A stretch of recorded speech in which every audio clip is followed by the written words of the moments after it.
Hello guys, இந்த டே வந்து பார்த்தீங்கன்னா அத்தை மாமாவுடைய 34th ஆனிவர்சரி டே. ஸோ காலை எழுந்திரிச்ச உடனே பார்த்தீங்கன்னா டிஃபன் ரெடி பண்ணிவிட்டு என்னென்னு பார்த்தீங்கன்னா ஆப்பம், தேங்காய் பால், அப்புறம் சாம்பார், கொஞ்சமாக வந்து ஸ்வீட்டுக்குன்னு சொல்லிட்டு பொங்கல் மட்டுமே செஞ்சுருந்தேங்க. மத்தியானத்துக்கு வந்து பார்த்தீங்கன்னா 11 மணிக்கு மேலே கேக் வந்து பேக் பண்ணி எடுத்துட்டேன். அத்தை மாமாவுக்கு வந்து க்ரீம் போட்டு அவ்வளோவா பிடிக்காது. ஸோ என்ன பண்ணிட்டோம்னா ப்ரௌனி கனாஷ் மட்டும் வச்சுட்டு இந்த கேக் வந்து ஃபினிஷ் பண்ணி எடுத்துட்டேங்க. மத்தியானத்துக்கு வந்து பார்த்தீங்க அப்படின்னா ரொம்பவே சிம்பிளான லஞ்சு தான். ரைஸு, முட்டை குழம்பு, அப்புறம் பார்த்தீங்கன்னா கொஞ்சமாக நான் கோதுமை பாயசம் செஞ்சுருந்தேன். அப்பளம் வச்சு சாப்பிட்டாச்சுங்க. சாயந்தரத்துக்கு மேலே பார்த்தீங்க அப்படின்னா குட்டி தூக்கம் போட்டுட்டு 7 o'clock மேலே எல்லாம் ரெடி ஆகிட்டு கேக் கட்டிங் ஸ்டார்ட் பண்ணிட்டோம். அத்தை மாமாவும் தன்னுடைய அன்பை வந்து பகிர்ந்துக்கிட்டாங்க. சித்து வந்து பார்த்தீங்கன்னா அவனுக்கு பூ வச்சு அழகை பார்த்துருந்தேன். எல்லாத்துக்கும் கேக் ஊட்டி விட்டுட்டு இருந்தார்.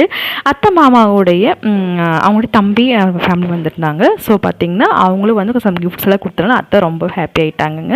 நைட்டுக்கு வந்து பார்த்தீங்கன்னா புரோட்டாவை வந்து வெளியில் வாங்கிட்டு சிக்கன் குழம்பு மட்டும் நாங்கள் வீட்டில் செஞ்சு சாப்பிட்டாச்சு. ஸோ இந்த vlog இதோட முடியுது. தேங்க்யூ, பாய்.